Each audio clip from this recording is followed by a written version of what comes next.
Union Telangana గ్రామ పంచాయతీ మహాసభను తెలంగాణ గ్రామ panchayat workers మహాసభను గ్రామ పంచాయతీ 2వ మహాసభను 5వ తారీఖు నాడు జరిగే మహాసభలను 5వ తారీఖు నాడు నారాయణపేటలో జరిగే మహాసభలను గ్రామ పంచాయతీ వర్కర్స్ కార్మికుల మహాసభలను కార్మికుల ఐక్యత సమస్యలన్నీ తీరాలంటే తెలంగాణ గ్రామ పంచాయతీ వర్కర్స్ యూనియన్ TUCI కార్మికుల ఐక్యత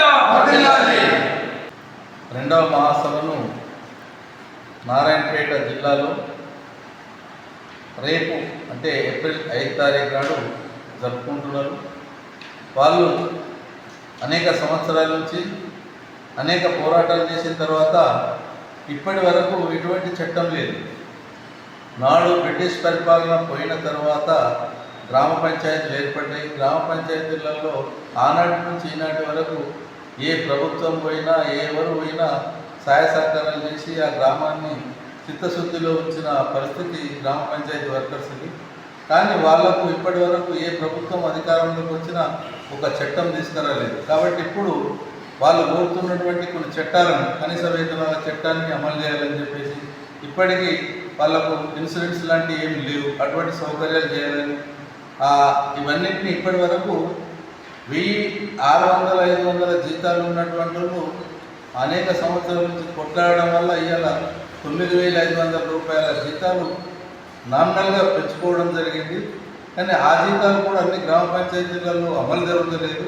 కాబట్టి ప్రభుత్వం వెంటనే గ్రామ పంచాయతీ వర్కర్స్ విషయంలో చట్టాలను తేవాలి. ఆ చట్టాలతో గ్రామ పంచాయతీ కార్మికులకు లాభాలు చేయాలి. లేకపోతే భవిష్యత్తులో పెద్ద మొత్తంలో ఆందోళన కార్యక్రమాలు చేపట్టాల్సి వస్తుంది. అదే సందర్భంగా రేపు నారాయణపేటలో 11 గంటలకు జరిగే 2వ మహాసభను విజయవంతం చేయడానికి గ్రామ పంచాయతీ తెలంగాణ ప్రాంతంలో ఉన్నటువంటి గ్రామ పంచాయతీ వర్కర్స్ అందరూ వెళ్ళి దాన్ని విజయవంతం చేయాలని చెప్పేసి తెలంగాణ ప్రగతిశీల బీడ్ వర్కర్స్ యూనియన్, తెలంగాణ గ్రామ పంచాయతీ వర్కర్స్ యూనియన్, తెలంగాణ ప్రగతిశీల యూనియన్స్ అన్నీ కూడా దానికి మద్దతు తెలియజేస్తుంది. కాబట్టి TUCI అంటే trade union centre of India కూడా మద్దతు తెలియజేస్తున్నది. Trade union centre of India తరఫున అందరి కార్మికులను ఆ మహాసభను పోయి విజయవంతం చేయాలని చెప్పేసి తెలియజేస్తుంది.